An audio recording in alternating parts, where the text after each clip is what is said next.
Shalom saudaraku yang kekasih, kita bersyukur bahwa hari-hari kita boleh disertai oleh Tuhan. Kita percaya ketika kita datang dalam kerinduan di hadirat Bapa di surga, maka kita akan merasakan bahwa Tuhan turut bekerja di dalam segala hal untuk mendatangkan kebaikan bagi saya dan saudara. Apapun yang kita alami, apapun yang terjadi, kita mau katakan bahwa Tuhan Yesus itu baik. Tuhan, Engkau punya rencana yang indah, dan kami bersyukur punya Engkau, satu-satunya yang kami andalkan. Terima kasih Tuhan.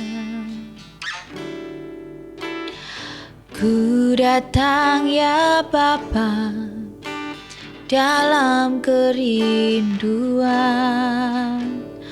memandang keindahan-Mu.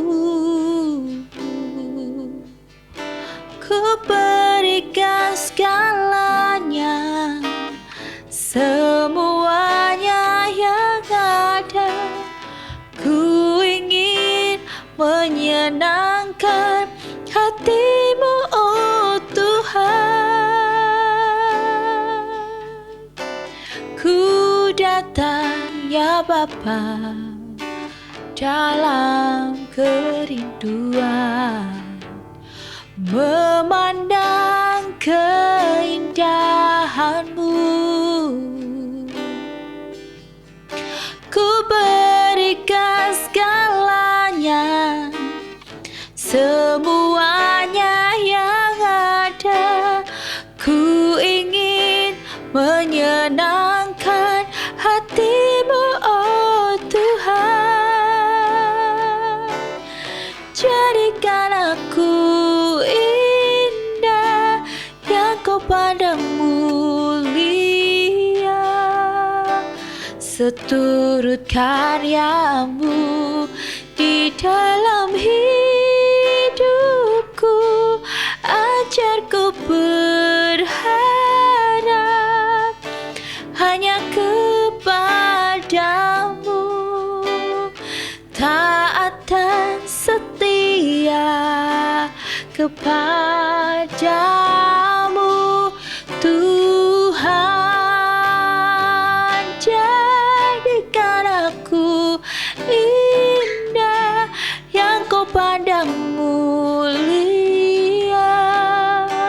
seturut karya-Mu di dalam hidupku. Ajarku berharap hanya kepada-Mu, taat dan setia kepada-Mu Tuhan. Oh, jadikan aku indah yang Kau pandang mulia, seturut karya-Mu di dalam hidupku. Ajarku berharap hanya kepada-Mu, taat dan setia kepada-Mu Tuhan. Taat dan setia, oh taat dan setia, taat dan setia kepada-Mu Tuhan.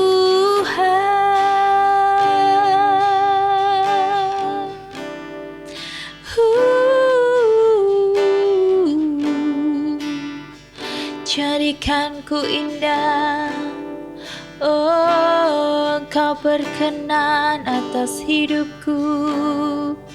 Kami mau bersyukur Tuhan, oh kami mau datang dalam kerinduan Tuhan. Kami mau datang karena kami mencintai Engkau. Kami tidak mau memandang apapun yang membuat kami mundur, tetapi kami memandang kepada Engkau.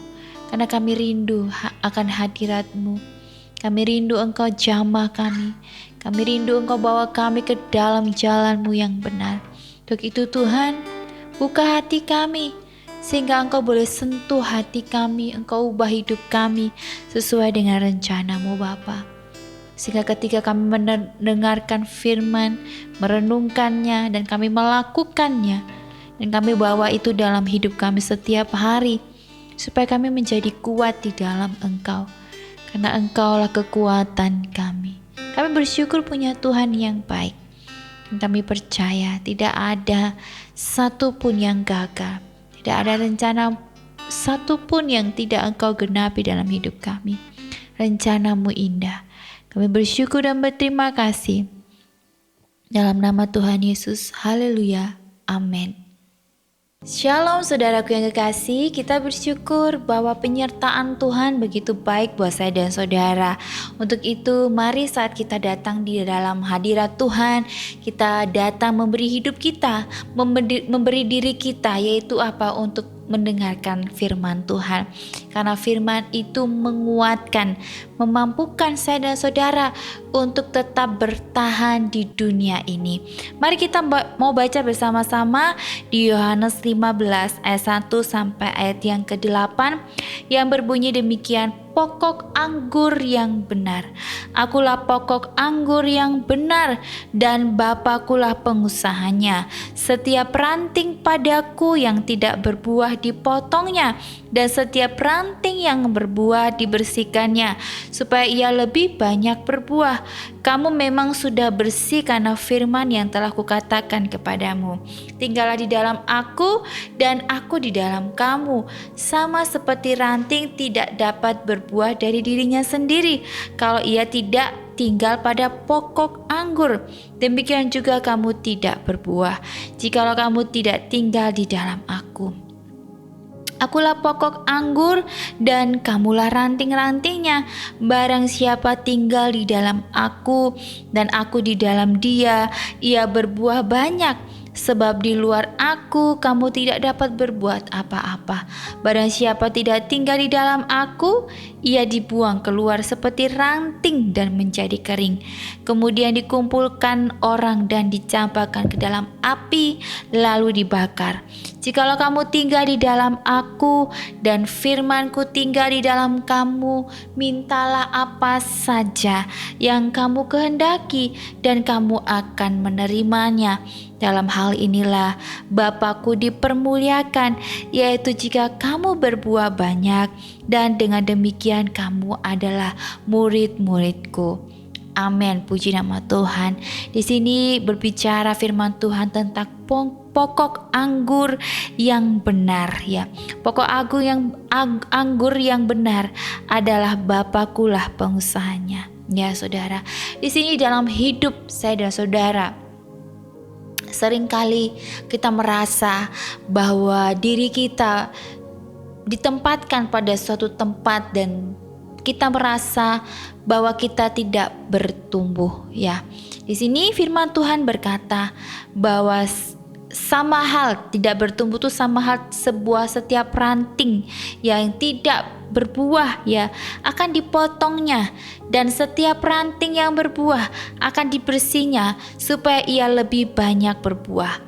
Ranting ibaratnya dalam hidup saya dan saudara, mungkin saja ada hal-hal yang tidak baik, hal-hal yang mungkin kita bawa terus-menerus seperti sakit hati, kekecewaan, ya, kita anggap sebagai ranting, ya. Tuhan tuh kalau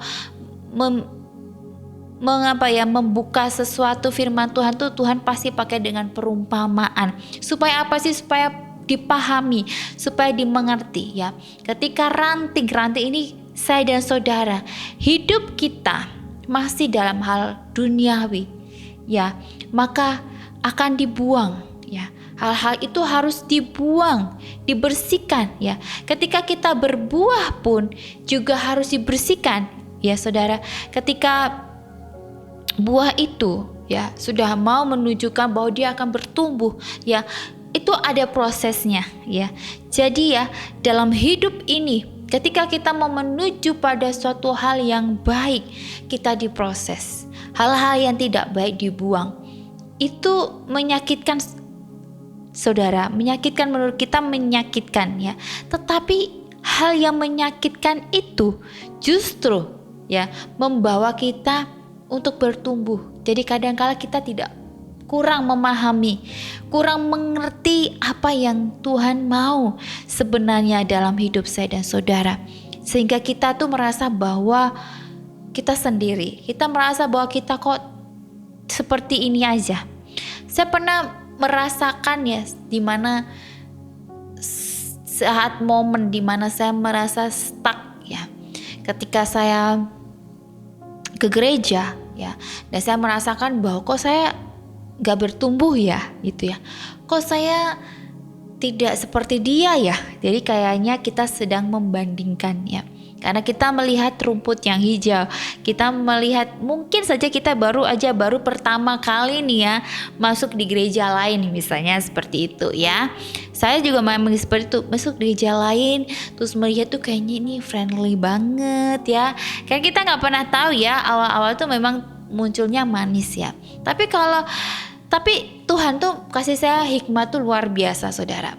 Ketika saya ada di momen dimana saya ini merasa bahwa kok saya tidak bertumbuh gitu ya, Tuhan tuh justru membawa saya ke suatu tempat dimana memang yaitu tadi, ketika saya merasa bahwa oh ini friendly ya, kok gerejanya ini kok kayaknya komunitasnya oke nih ya, kayaknya dia memahami aku banget gitu ya, kok dia kayaknya memenuhi segala kebutuhanku ya, misalnya kayak gitu ya. Dan di situ saya berpikir bahwa oh berarti yang di sana tuh yang dulu tuh saya tuh nggak bertumbuh karena mereka tuh nggak friendly gitu. Mereka kok kayaknya nggak membuat saya tuh berada pada gereja ini untuk saya bertumbuh gitu. Saya merasa bahwa saya tidak bertumbuh.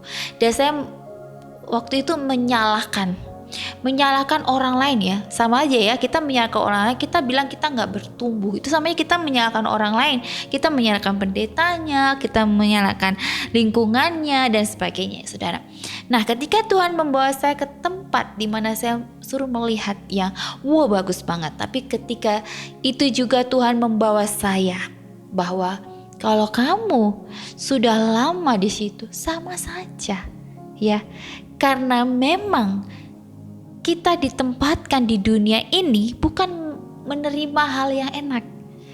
Dan Tuhan juga bilang bahwa kamu ke gereja buat apa gitu. Kamu mau diterima di gereja atau kamu mau mendapatkan sesuatu yang membuat kamu nyaman. Bahwasannya Tuhan membawa kita ke suatu tempat, itu semuanya tuh Tuhan tuh punya tujuan. Bukankah kamu tuh harus jadi terang di dalam kegelapan? Nah, dari situ saya belajar bahwa oh iya, memang seharusnya saya itu berada mungkin saja ya merasa bahwa kayaknya gerejanya datar-datar aja ya. Saya tidak merasakan apa-apa itu gitu ya. Itu berarti kita sedang mengeraskan diri kita. Kita sedang merasa membawa diri kita tuh jadi pribadi yang angkuh, dan itu yang saya sadari itu. Ya, ketika itu Tuhan itu benar-benar menunjukkannya. Semuanya tuh Tuhan tuh menunjukkannya, dan dia membawa saya kepada suatu hal yang memang saya harus memakai hikmat ya. Semuanya itu Tuhan tuh izinkan terjadi ya. Kalau saudara mungkin ya yang melihat saat ini merasa bahwa kok saya gak bertumbuh ya di gereja yang saya tempati ini, kok saya biasa-biasa aja, kok kayaknya saya tuh berkatnya tuh kurang gitu ya, kok saya kayak di gereja ini kok saya malah jadi masalahnya semakin banyak gitu ya. Mulai sekarang kita jangan menyalahkan orang lain, jangan menyalahkan tempat, jangan menyalahkan siapapun, karena yang bertumbuh atau tidak sebenarnya diri kita. Dan saya tuh menyadari itu ya, saya berada di fase itu. Karena saya bisa sharing kepada saudara, kan saya merasa pernah di fase yang dimananya aduh kayaknya ini gak bertumbuh nih di sini. Tetapi Tuhan tuh baik banget, Tuhan tuh dahsyat, karena dia membuat saya tuh untuk berdiam diri dan minta hikmat. Sebenarnya Tuhan tuh menunjukkan bahwa apa sih yang kamu cari gitu. di dalam rumah Tuhan itu, apa sih yang kamu cari? Ya, karena hidup ini bukan untuk kita mau diterima, tapi juga kita akan menerima penolakan. Bukan cuma di gereja, tetapi dimanapun juga kita akan berada, ya di lingkup perkampungan, ya di perumahan, di komunitas, di apapun pekerjaan, kita akan ada orang yang dimana menolak kita. Ya, ada di mana orang yang membuat kita tidak nyaman, ya. Tapi justru di situ Tuhan mau kita bertumbuh. Untuk itu saudara, saya mulai saya bangkit. Saya harus buang pikiran-pikiran saya yang dulu. Saya harus move on, ya. Saya harus banyak punya hubungan baik dengan Tuhan setiap hari. Bukan cuma hubungan baik saat di gereja atau saat nanti ada persekutuan saja, tetapi justru setiap hari membangun hubungan yang baik dengan Tuhan, ya, membaca dan merenungkan firman-Nya. Di situ persepsi saya tentang satu hal yang tidak membuat saya bertumbuh itu menjadi lain, bahwa saya harus menjadi terang, saya harus bertumbuh. Gimana saya harus bertumbuh? Saya harus mengisi hari-hari saya untuk merenungkan firman Tuhan, ya. Karena orang-orang yang merasa tidak bertumbuh itu sebenarnya sedang krisis rohani, sedang menjauh daripada Tuhan. Untuk itu bukan salah gerejanya, tetapi di mana kitanya harus membawa diri kita, di mana diri kita tuh harus menjadi terang di dalam kegelapan. Karena dunia ini gelap, kadang kita harus suruh jadi terang, ya. Karena kita harus berada dalam keadaan yang tidak enak. Tapi justru Tuhan tuh punya rencana atas kehidupan saya dan saudara. Ya, ketika memimpin, ya, atau ditunjuk, dikasih tanggung jawab dalam pekerjaan Tuhan itu berat, karena pasti ada aja orang yang tidak suka, ya. Tidak ada yang semuanya suka, pasti ada aja orang yang tidak suka. Tapi di situ justru Tuhan tuh memberikan kita hikmat supaya kita tuh menjadi hamba yang baik, hamba yang punya hati, hamba yang mau mendengarkan. Dan di situ ketika kita melihat bahwa ada orang yang mungkin tidak menyukai perbuatan baik kita, justru kita tuh harus kasihan. Justru kita harus bawa doa, bukan kita menjauhi mereka atau menghakimi mereka, karena kita sama-sama orang berdosa.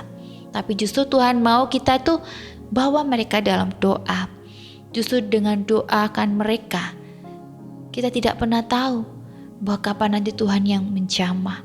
Begitu kita terus berdoa untuk jiwanya, agar jiwanya diselamatkan. Untuk itu saudara, ya, ketika kita mau masuk ke dalam hadirat Tuhan, ya, Tuhan mau kita mau ingat sesuatu, ya, kita punya pergumulan. Bahkan Tuhan bilang bahwa kalau kamu mau minta sesuatu, ya, apa saja yang kamu mau kehendaki, kamu pasti menerimanya. Tapi kalau kamu tinggal di dalam firman-Ku, itu persyaratannya. Kamu harus percaya di dalam Aku, hidupmu harus berkenan di hadapan-Ku, ya. Kalau mungkin belum dijawab doanya oleh Tuhan, saudara harus lebih dekat kepada Tuhan dengan tulus dan ikhlas, tanpa iming-imingi sesuatu. Karena Tuhan itu lebih tahu dari segala apapun. Manusia boleh merencanakan, tetapi kehendak Tuhanlah yang terjadi.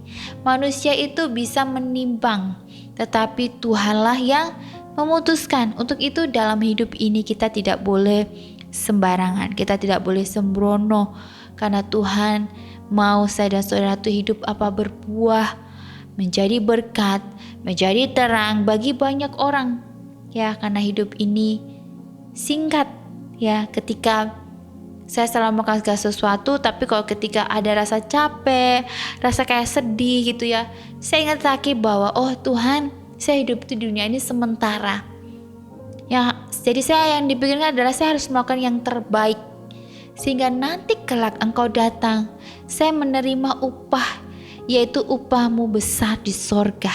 Ya, itu yang saya ingat.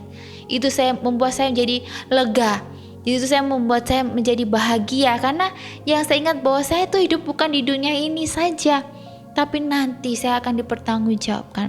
Untuk itu ketika saya letih, capek, ingin menyerah, saya ingat lagi bahwa Tuhan, saya mau berada dalam kerajaan-Mu. Untuk itu di dunia ini saya melakukan segalanya dengan sebaik mungkin, dan saya tidak memikirkan hasil, karena hasil kan milik Tuhan. Ketika saya melakukan sebaik-baiknya, di situ Tuhan justru memberikan saya kekuatan. Tuhan berikan saya kemampuan. Dan saudara, saya mau ajak saudara dalam hidup ini, jangan pernah mengandalkan kekuatanmu, pikiranmu, ya, kekayaanmu, ya, kebisaanmu, kepintaranmu. Jangan, karena itu hanya bersifat sesaat. Bahkan juga kita jadi salah ambil keputusan. Untuk itu kita hidup harus berdasarkan apa yang Tuhan mau, yaitu lewat firman-Nya. Untuk itu perlu sekali kita merenungkan firman itu setiap hari. Mari kita mau berdoa.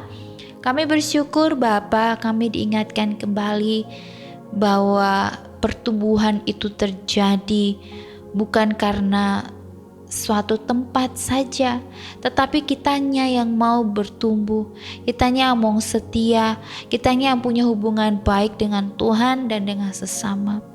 Dan tujuan kami di dunia ini adalah kami mau menjadi terang di tengah kegelapan, bukan menjadi sok pahlawan, tetapi kami mau menjalani apa yang Tuhan mau. Untuk itu beri kami hikmat Tuhan, supaya kami tidak melangkah dengan kekuatan kami sendiri, tapi kami mau melangkah dengan apa yang Tuhan mau dan seturut dengan kehendak-Mu. Berbicaralah Tuhan setiap hari dalam hidup kami, supaya kami tidak salah dalam mengambil keputusan. Kami bersyukur dan berterima kasih atas firman-Mu yang menguatkan kami. Di dalam nama Tuhan Yesus, darah Yesus berkuasa. Haleluya. Amin. Puji nama Tuhan. Shalom.